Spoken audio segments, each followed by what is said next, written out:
Just takes one spark to make fire that can light up the dark. Hi everybody, this is Matthew Paul Mewhorter again, and this is part 2 of my GoFundMe series of videos. What I want to talk about today with part 2 of this series is about the day that I learned that I had cancer. Or even more so, let me back up even before that. The day I found out I had a mass. I was getting a colonoscopy, just like, you know, people in their 50s are told to do, but I was having bleeding whenever I went to the bathroom. And I had this problem years and years ago, and I was told it was just IBS or something similar, and I had polyps and I don't know, fissures and stuff run in my family, so I wasn't too concerned. In this last year and a half, I started having the symptoms of bleeding on a daily basis, and as they kept bleeding and bleeding on every single day, with, you know, nearly every single time I went to the sit down on the bathroom, I realized, okay, I need to get a second colonoscopy. So at 35 years old, I go and have another colonoscopy on November 4th. And even the doctor was preparing me to tell me that, you know, how to work with IBS, you know, how to treat those symptoms, and, you know, just kind of do a routine check. She almost missed it, but she found a mass in my rectal area. Was kind of panicked. She said, well, you know, we got to rule a few things out, maybe just a polyp. Something deep down told me it wasn't just a polyp, because I knew the kind of bleeding I've been having all year long, and how I've been putting it off for a few months. It turned out, but when she told me I had a mass, my wife was with me. And while I had a moment where I hyperventilated and I just panicked and breathed, I just couldn't breathe. I was thinking about worst case scenarios. I was thinking about my daughter's just not old enough to remember me yet, you know, and us to have those memories for her to hold in her heart. And I'm just thinking about how much all this could cost, how it could cost my family. And then my wife started breaking down, and we were both just breaking down.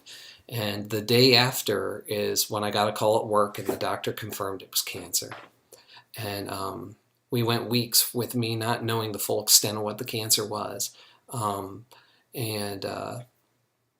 find out stage 2, but I don't want to harp on that. That's, you know, that's another video, and you can read my story. But what I found, though, when I heard I had a mass, is while I was hyperventilating, also something else miraculous happened to me. I literally, in my mind's eye, could see the worries, the things I've allowed to stress me out over this past year. Not just the job. I mean, not just, you know, all the new responsibilities, but just so much stuff. Opinions of other people, the way some people have talked to me, and just the things I've had to deal with. And I just watched it literally melt and then vanish in my mind's eye. It was the wildest thing. But while I had that sense of fear and that panic, because the realization that, oh my gosh, you're immortal, you're gonna die one day, and your body could do something to just wipe you out, you know, and the realization of that and facing death right in the face also brought me a great sense of comfort to say, you know what, Matt, you don't have to be burdened by those things anymore. You don't have to let those things torture you. Oh, just so you know what's going on in this video here, I have some very curious cats who love a lot of attention, so sometimes in these videos you're going to see them around. So I like them too much to shoo them away, so you're going to see them occasionally. So anyway, back to the video and back to my final minute here, and then I'll close off.